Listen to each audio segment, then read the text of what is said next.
On behalf of the League of Women Voters of the Spokane area, welcome to our 2021 primary election candidate forum featuring candidates for Spokane Public Schools Board of Director, District Number 81, Position 4. All voters within the boundaries of Spokane Schools District Number 81 will select two of these candidates to advance to the general election. I am Lisa Kuhar, your moderator, and Mike Bell of the League is the timer. Election day for the 2021 primary election is Tuesday, August 3rd, 2021. Ballots will be mailed to all registered voters about 3 weeks before Election Day and must be postmarked or deposited in conveniently located ballot boxes no later than 8 p.m. on Election Day. You can register to vote by mail or online by July 26, 2021, or in person on Election Day at the Spokane County Elections Office at 1033 West Gardner Avenue or at Center Place, 2426 North Discovery Place, Spokane Valley. For other questions about casting your ballot or information about the candidates, contact the Spokane County Elections Office, 509-477-2320, or visit their website, spokanecounty.org/elections, or League of Women Voters Online Voters Guide, Vote 411 at vote411.org. I will be asking the candidates questions that have been formulated by the League's Voter Services Committee, and will ask as many questions as time allows. Before the questions begin, the candidates will have up to 30 seconds to introduce themselves and tell the voters why they are running. They will have up to 1 minute to answer each question with additional time for rebuttal or a follow-up question as appropriate. And each candidate will have the opportunity for a 30-second closing statement. The first speaker will alternate with each question. And now we meet the candidates for Spokane Public Schools Board of Director, District Number 81, Position 4. The candidates are Rian Amitu, Corstian Dealie Jones, Okada Dean, and Riley Smith. Also running is Colzine Fairley, who was unable to participate. Starting with candidate Amitu, you will have 30 seconds to tell us why you're running for Spokane Public Schools Board of Director, District 81, Position 4. Thank you. Yes, my name is Rian Amitu. I'm a military service member, and I'm just running to continue my public service. I have a child that attends Spokane Public Schools. I help assistant coach her softball team. I'm just trying to basically bring a voice to people that are not heard in our electoral process. My main goal is to make sure that the equity resolution that was signed is actually followed through with. And if you want that to be followed through with, that's why I'm here to be elected for. Thank you, candidate Amitu. Now candidate Dean, why are you running for Director, District 81, Position 4? Thank you, League of Women Voters. We're all excited to be here in this forum. I'm Kata Dean. I'm running for school board. I also have 5 children, and I have experienced firsthand and secondhand the impact of the decisions of this current school board. And I'm running to be an advocate for parents and teachers, and especially our children. Thank you, candidate Dean. Candidate Dealie Jones, why are you running the Director position, District 81, Position 4? My name is Dealie Jones. I've spent the last 5 years as a shop steward for Unite Here Local 8, the hospitality and textile workers of the Northwest. And I have just found the work so fulfilling that I was looking for a way to expand on that. And community service seemed like the way to go. I chose the school board specifically because I believe that our public education system is the foundation upon which we build our communities. Thank you, candidate Dealie Jones. And finally, candidate Smith, why are you running for Director, District 81, Position 4? First of all, I wanted to thank the League of Women Voters for having us all here. We're super excited. I'm Riley Smith. I'm running for Spokane Public Schools because this is home for me. I've lived here my entire life, minus 4 years being in Seattle for college. I spent 13 years in the Spokane Public School System, starting at Balboa, going to Salk and North Central. And we have a board right now who only has one Spokane Public Schools graduate actually on our board of directors. So I think it would be pretty valuable to have someone who actually has some experience within our school district on our board of directors. Thank you. Thank you, candidate Smith. And now our first question will go to candidate Dean. What are the major issues facing District 81 in the short term and in the long term? How should the board address these? And you'll have 60 seconds. I foresee the major problems that are facing our school board would be just how far behind our kids are becoming. I've noticed that I teach early morning class to high school students, a religion class, and I see the peril on their faces as they see that. I have a daughter in high school that is preparing for her AP exams and just felt, she said she felt dumb. She felt ill prepared for these.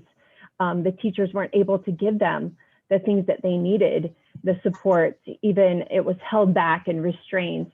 So I feel our biggest concern would be to get these kids back up to speed and back on track.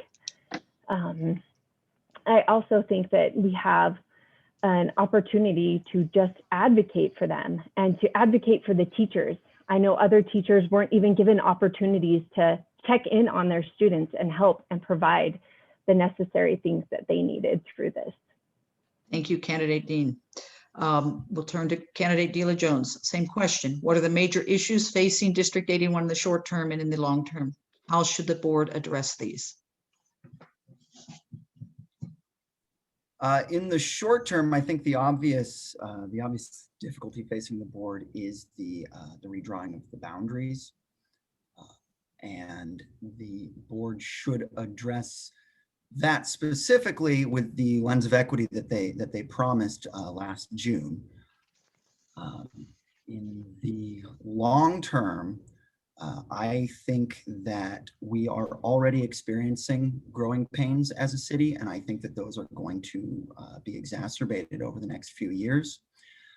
And the decisions that are made regarding the boundary setting are going to echo through that. And if things are not done correctly, I feel as though the problems could get exponentially worse as the city grows. Go on. I feel like student and teacher safety needs to be prioritized a little bit more. Thank you so much.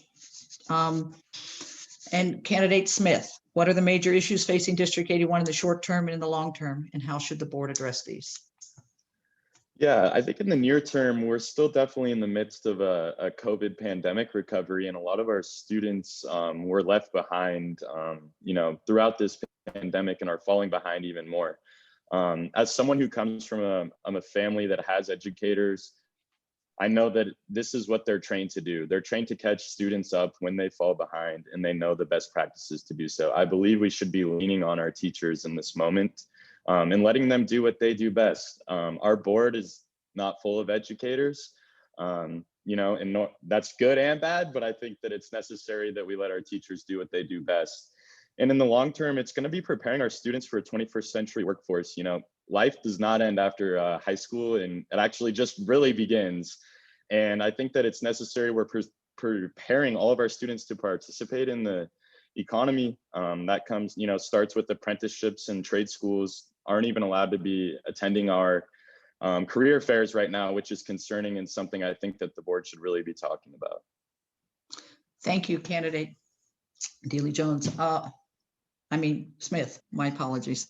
No worries. And on to you, candidate Amitu. What are the major issues facing District 81 in the short term and in the long term, and how should the board address these? I think mental health services in the short term for our students and teachers is a highly needed process right now. My daughter has been, ever since schools reopened, I've noticed my daughter's relationships with her friends, instead of cycling and, having best friends every 4 to 5 months, that's been broken down to about 3 to 4 weeks right now. And so I would say that there are some struggles that kids are having emotionally, with keeping friends and being emotionally responsible with those friendships. And I really feel that that is something where they missed in emotional development during the shutdown period. In the long term, I agree with Riley Smith, but I would go a step further to have actual school funded insurance. So during the summer, our students could do apprenticeship programs and get paid during the summer. So they can cycle through those and see what jobs they like best, because our trades are severely lacking in new people. Thank you, candidate Amitu. Thank you. Question 2, we'll start with candidate Dealie Jones. Please give us your thoughts on District 81's response to the pandemic. How will lessons learned affect education in District 81 going forward? And what additional funding will be needed? And where will it come from? I think that given the whiplash that our educators went through, having to come up with remote lesson plans almost immediately, to suddenly back to in-person learning, I think that they did as good a job as could possibly have been expected. I do think that remote learning was certainly, I'd go so far as to say, traumatizing for some students. I know that many were falling behind. It was not a good situation for them, but there were also many students, I think, that found, hey, this is better for me. And I think that maybe approaching a more hybrid friendly learning situation moving forward could help students that may not have otherwise succeeded thrive. As far as the funding, property tax is the obvious answer, and I have to stop there. Thank you, candidate Dealie Jones. We turn to candidate Smith. Same question. Please give us your thoughts on District 81's response to the pandemic. How will lessons learned affect education in District 81 going forward?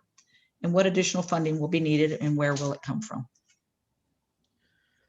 Yeah, I think given the circumstances of how abruptly our students and educators had to move to kind of a hybrid, at one point fully online, then a hybrid learning system, I think they did the best they could with the cards that they were dealt.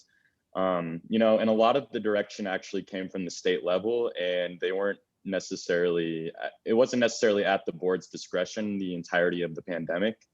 Can you repeat the second part of the question, please? How will lessons learned affect education in District 81 going forward, and what additional funding will be needed and where will it come from? Yeah, I think that it's definitely reasonable to believe that some students succeed and excel in a hybrid learning system, but I don't believe that that's the future of education. There's nothing that really can replace face-to-face learning, in my estimation. And I do believe we should be creating access for those students that might benefit from remote learning or hybrid learning. And I think that that's really going to have to come from the state, because we've been asking a lot of our local property tax paying citizens here. Thank you, candidate Smith. Candidate Amitu, same question. Please give us your thoughts on District 81's response to the pandemic. How will lessons learned affect education in District 81 going forward? What additional funding will be needed and where will it come from? Thank you. So the current school board, I do not envy them this last year. They all had to make very tough choices. And after speaking with people on the school board, I really do believe that they had everyone's family's best interest in heart. Lessons learned, sorry, what was the second part of the question one more time? How will lessons learned affect education in District 81 going forward? When it comes to the pandemic? Yes. So when it comes to the pandemic, just on the procedures that are used to in safety protocols. Basically, where we'll find the funding for it is I intend to get an itemized breakdown of the Spokane Public Schools budget, because one of the things that's missing is you just see just a chunk of money coming from the state of Washington, a chunk of money coming from the federal government, but we don't know, as promised during 2012 when they legalized marijuana, we don't know how much of that is actually coming in our tax revenue. So I want to see where the money's coming from and if we're being cheated or not, and make sure that we know what our budget is, we can actually conquer the problems that we face. Thank you, candidate Amitu. And candidate Dean, same question. Please give us your thoughts on District 81's response to the pandemic. How will lessons learned affect education in District 81 going forward? And what additional funding will be needed, and where will it come from? Yes, after enduring the pandemic with 5 children, and I mean, the initial response, yes, I think that was all the district could do, is shut it down immediately. But they had an entire summer to figure out another plan, and they didn't outsource anything. You know, I think that's one of the school board's plans, is to outsource and get experts' opinions. They never did. We had districts across the street open. They opened, Mead opened in a hybrid learning model immediately. We had, you know, districts right across the street were open. So I really don't think our school board did the best job of opening our schools. And I endured that with my 5 children, setting them all up in different learning areas in our home and helping them. I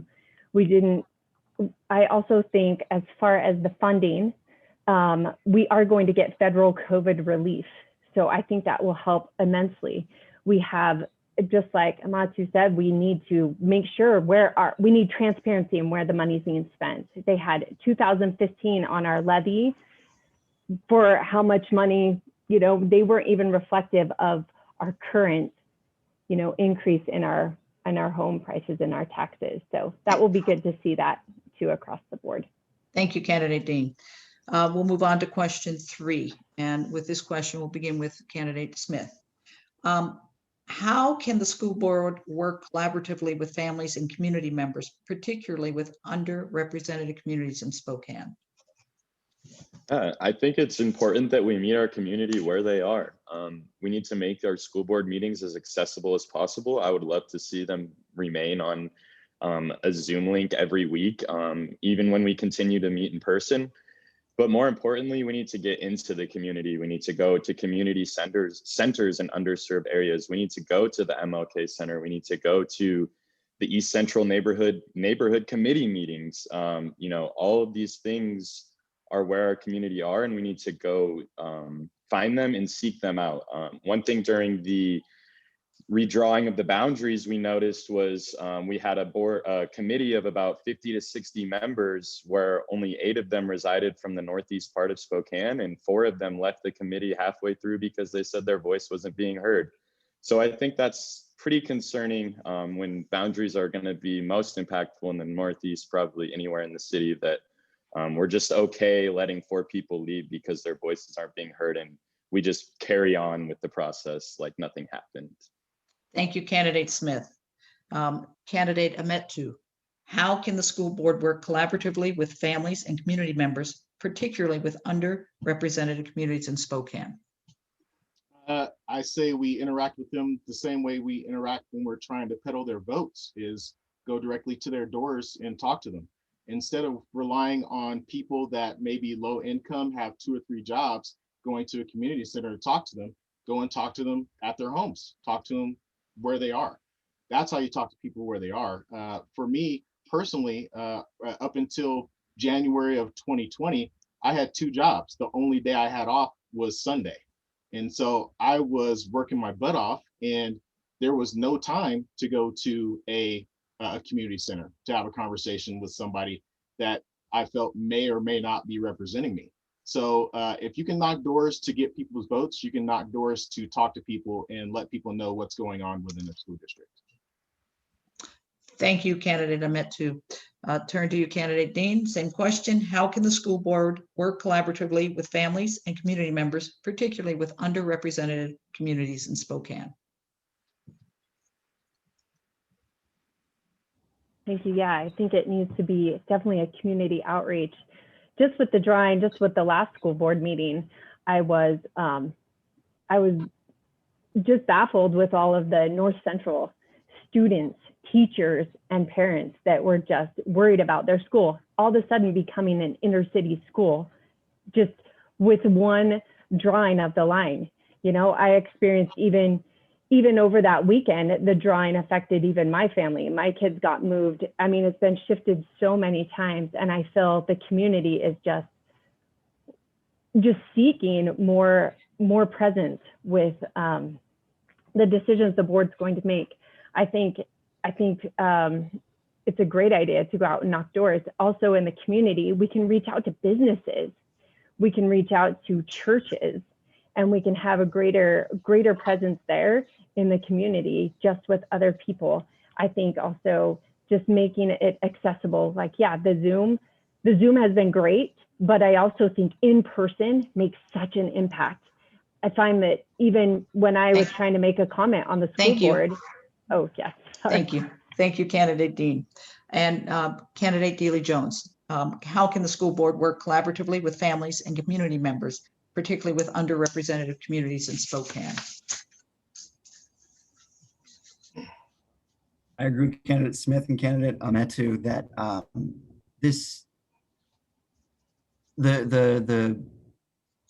the surge in Zoom use has been fantastic. I've seen it as an organizer. The members of our collective bargaining unit have never been more engaged than when they are able to access the meeting at home on their computer, on their phone, even just listening in on their drive home from work. They are so much more involved and aware. And of course, we're going to be going back to in-person meetings. And like Candidate Dean said, that's fantastic to be able to be there in person to engage. But especially for our underserved members of our community, making it accessible literally wherever they are and letting them know, hey, just call in, be present. It'll take, heck, even if it's only 5 minutes that you're able to dip in and say your piece. Thank you, Candidate Dealie Jones. Question number 4, we'll start with Candidate Amitu. Candidate Amitu, where are you? There you are. With regard to the proposed boundary changes for various schools, how successful has the district been in communicating these changes to the public? What would you do differently? Ask one more time. I heard a couple of different things. Sorry, my wife and child just got home and the dogs are going crazy. Sorry, go ahead. That's all right. All right. We're humans. With regard to the proposed boundary changes for various schools, how successful has the district been in communicating these changes to the public? What would you do differently? So the information is available. They just haven't done as good of a job as I'd like to get the information out about the boundary changes, because there's a lot of good things in the boundary change that I don't think people really know about, and some people are arguing against for some reason. But one of the things that I've noticed is that it starts a feeder program to where kids are together all the way from elementary school all the way up through high school now. And so that's a really good thing. And I just don't think people are aware of what a positive impact that will have on our kids to be able to maintain friendships all the way from elementary school to high school, and then off to college if they decide to go to college together or go into a trade program together. All these things would benefit greatly. To be better, like I said, just go out and knock doors and talk to people. Not everyone can attend a meeting for an hour at the end of their day if they have 2 and 3 jobs. Go and talk to people. You, Candidate Amitu. Candidate Dean, with regard to the proposed boundary changes for various schools, how successful has the district been in communicating these changes to the public? What would you do differently? I do think here at the final push that they have been successful in getting more information out. All of a sudden, I do hear community members buzzing about it and talking about the different boundaries. However, I think when they began the process, a lot of people never heard there was a way to get on the board that helps decide the boundaries. I feel like the emails have been nice that have gone out. They seem, but I wish that began early on. And I think a lot of the problem is people just don't, you know, in hindsight, right? We are always looking in hindsight, but I think, oh, that's going to happen down the road, and all of a sudden it's here and everybody's very concerned. So I would say keeping everybody astute with emails and advertising. I think advertising would help, just as you would market something. Hey, we're going to be talking about this at our school board meeting. Hey, there's a special interest meeting where you might want to tune in. Hey, there's this going on, and I think that helps. Thank you, Candidate Dean. Candidate Dealie Jones, with regard to the proposed boundary changes for the various schools, how successful has the district been in communicating these changes to the public? What would you do differently? Like Candidate Amitu said, I don't feel like they've been pushing the benefits of the boundary redrawing hard enough, because they are certainly benefits.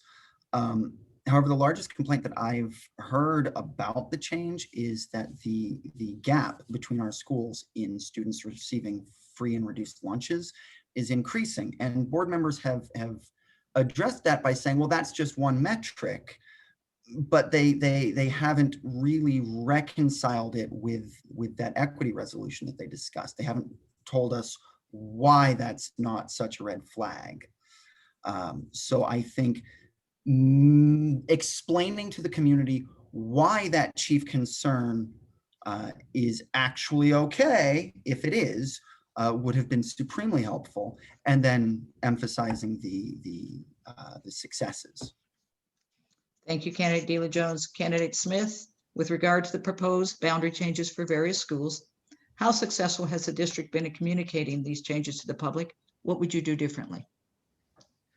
Yeah, once some people started speaking up, they decided maybe they should be a little transparent about what was going on.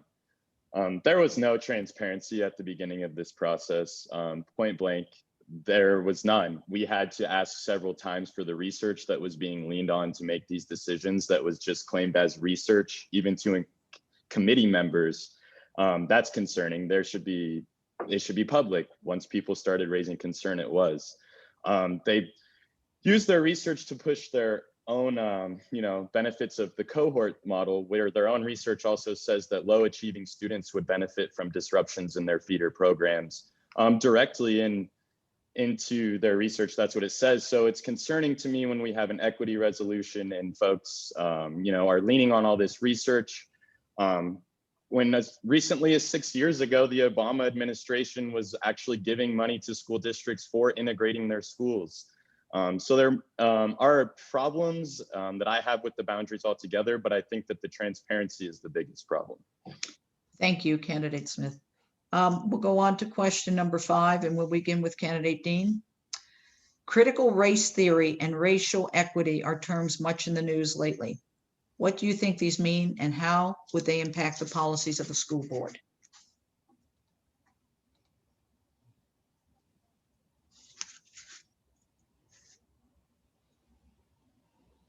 Sorry, I went to unmute and I X'd out of the screen. All right. Yes, I just lost my train of thought. Can you repeat that? Critical race theory and racial equity are terms much in the news lately. What do you think these mean, and how would they impact the policies of the school board? Okay, I think they would greatly impact the quality of the school board. First of all, I think critical race theory and the equity, I think right now is teaching the oppressed that you are oppressed, that it's teaching more division with these children instead of teaching them like love and acceptance. I think that it also puts someone like, you're a bully, you're always going to be a bully, you're a big bully, or it teaches somebody that you're never going to amount to anything because you won't get a fair share, you won't get a fair shake. Now, I want there to be equity across the board, and these are exactly the discussions that I have with my children at the dinner table. We pray for them, we think about them, we talk about them, and we discuss them. The impact, I think, if we put this first and foremost in our schools, that our children are still going to be behind. School is for educating, for arithmetic, for reading and writing. Thank you, Candidate Dean. Candidate Dealie Jones, critical race theory and racial equity are terms much in the news lately. What do you think these mean, and how would they impact the policies of the school board? So critical race theory is not so much about teaching anybody, much less our students, that they are one thing and you are another thing. It is teaching about how the disparity in outcomes for different people is the result of complex systemic societal issues. There's a very pithy saying that institutional racism means that even with zero racists in the system is still racist. It is about finding out what is broken and empowering our students, the future leaders of our country, to fix that. And racial equity is about making sure that the outcomes for people of all races are going to be the same. Not necessarily the opportunities equal, the outcomes. Thank you, Candidate Dealie Jones. Candidate Smith, critical race theory and racial equity are terms much in the news lately. What do you think these mean, and how would they impact the policies of the school board? Yeah, I think critical race theory, as candidate Dealie Jones just put it, is not pitting people against each other. It's actually learning how, in our history and in our current system, is how people are left behind, and in how certain populations are consistently left behind and have been for decades and centuries. You know, it's not teaching them that they won't amount to anything because of that. It's actually teaching other folks, you know, why we need to make a conscious effort to bring everybody along. Not making an effort to bring everybody along leaves people behind. And I think that most people and families would think it's a great thing for students and their kids to learn about oppression historically and in present day, because that will raise our students and our kids to be better people. And I think that it's really just become a big thing for, you know, certain people to fundraise off of here nationally, gaining national news attention. So some people are going to continue talking about it as a divisional complex rather than a reconciliation complex. Thank you, Candidate Smith. Candidate Amitu, critical race theory and racial equity are terms much in the news lately. What do you think these mean, and how would they impact the policies of the school board? Well, critical race theory basically highlights what privilege is, and basically points out what situations benefit one person over another. But from what I've read in my research, in District 81, critical race theory is not a topic of discussion. We're looking to build a culturally responsive platform within our public schools to make sure that we are to make sure that we're following the equity lens, to make sure that we are pushing not outcomes, but we're pushing opportunity, because outcomes come from that opportunity. So people have the free choice to do what they want to do, whether they go to college, go into a trade job, go to a different country and continue their learning. They can do whatever they want, but equality comes first. Thank you, Candidate Amitu. Okay, with this next question, we'll begin with Dealie Jones. What should the role of the schools be in teaching students about non-academic issues such as sex education, cyberbullying, or wellness? I'm sorry, could you repeat the list? What should the role of the schools be in teaching students about quote unquote non-academic issues such as sex education, cyber safety, bullying, or wellness?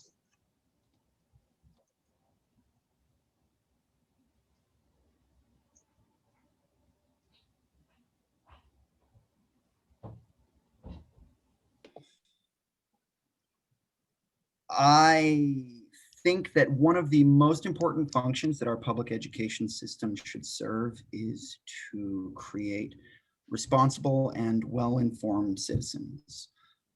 And there are baseline facts about each of these issues that every citizen should know, that every person should know.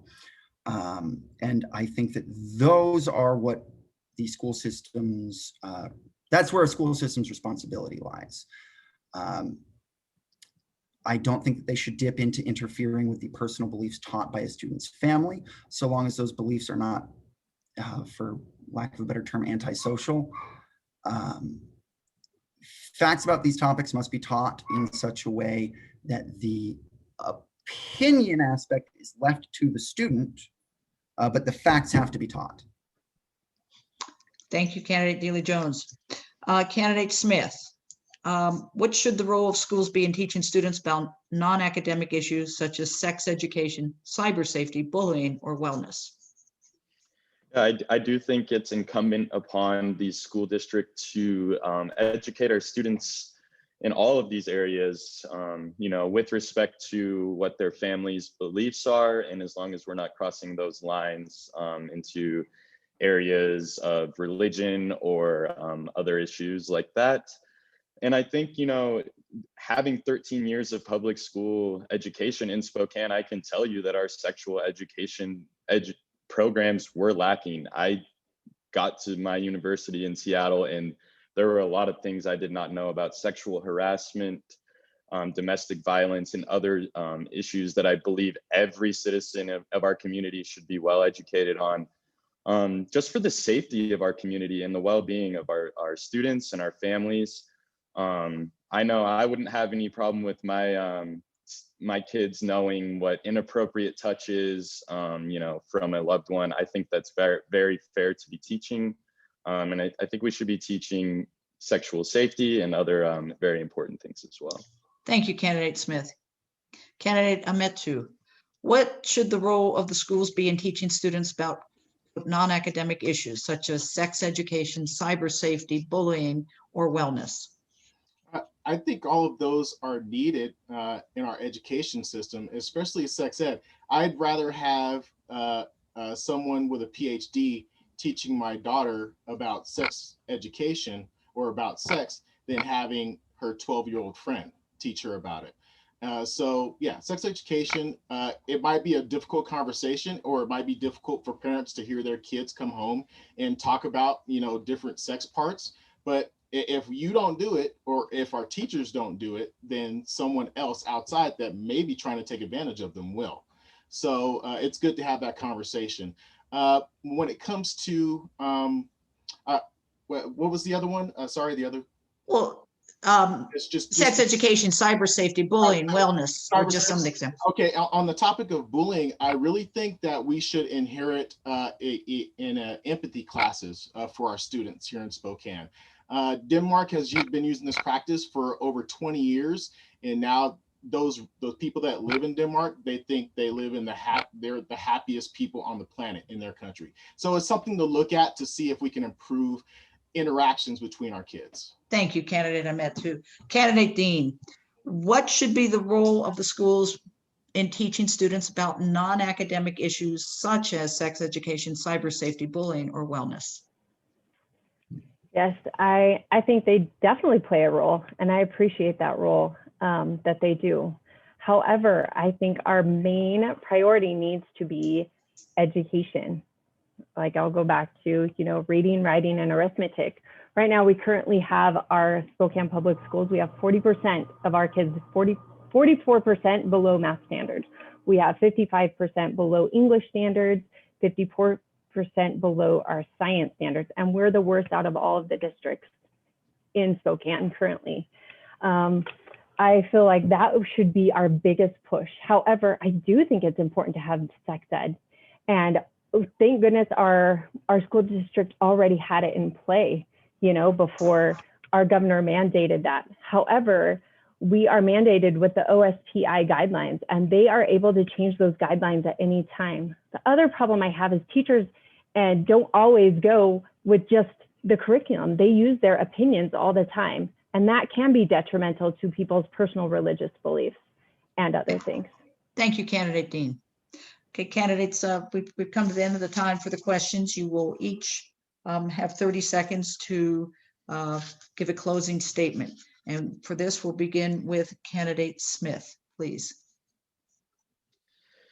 Okay, thanks again, League of Women Voters, for having us. It was great to, discuss important issues to our families and our students. I look forward to bringing a voice of 13 years of Spokane Public Schools experience to the Spokane Public School Board. I look forward to creating opportunity for all of our students, starting with addressing their mental health and expanding on alternate career pathways for our students to be successful after school. And yeah, just whatever you do, vote. Thank you, Candidate Smith. Candidate Amitu, you will have 30 seconds for a closing statement. Thank you very much, Lisa. Through this entire process, I'm amazed at what happens when you knock on a door and talk to a voter. The surprise in their face, because they don't get talked to, they don't get listened to, and they don't get represented. All I'm trying to do is continue my military service and represent the people of Spokane. This is my home. I'm going to be here for as long as it takes to raise a family, be happy, and thrive. And I'm hoping to make sure that everyone in Spokane thrives, especially our kids and families. Thank you, Candidate Amitu. Candidate Dean, 30 seconds for closing statement, please. All right, thank you again, League of Women Voters. This has been a great opportunity. I do want to say I am just here as a mother of 5 children and like-minded with other mothers and fathers and parents, even teachers. I work alongside teachers in their classrooms, and I want to be your advocate. And I just want to get you guys all out there to vote. And I promise, if Kata made a difference if you put a check right by me. Thank you, Candidate Dean. And Candidate Dealie Jones, your closing statement, please. I'm so honored to even be considered for endorsement by the League of Women Voters. The work that your organization has done to promote climate change policy, enable civics education, and to make our democratic process accessible to all voters through remote access is beyond amazing. And your vision statement in particular resonates with me. We envision a democracy where every person has the desire, the right, the knowledge, and the confidence to participate. And that is, in a nutshell, how our country moves forward. And the seeds of that vision should be planted in our public education system. Thank you, Candidate Dealie Jones. This concludes our 2021 primary election candidate forum featuring candidates for Spokane Public Schools Board of Director, District number 81, position 4, Rion Amitu, Kata Dean, Corsian Dealie Jones, and Riley Smith. Also running is Colzine Fairley, who was unable to participate. On behalf of the League of Women Voters, thank you to our candidates for participation in this forum. We hope this has given you, the voters, information that will help you make an informed decision when marking your ballots by Election Day, Tuesday, August 3rd, 2021. For more information, visit our website, lwvspokane.org, or our online voters guide, Vote 411, at vote411.org. Thank you. Good night.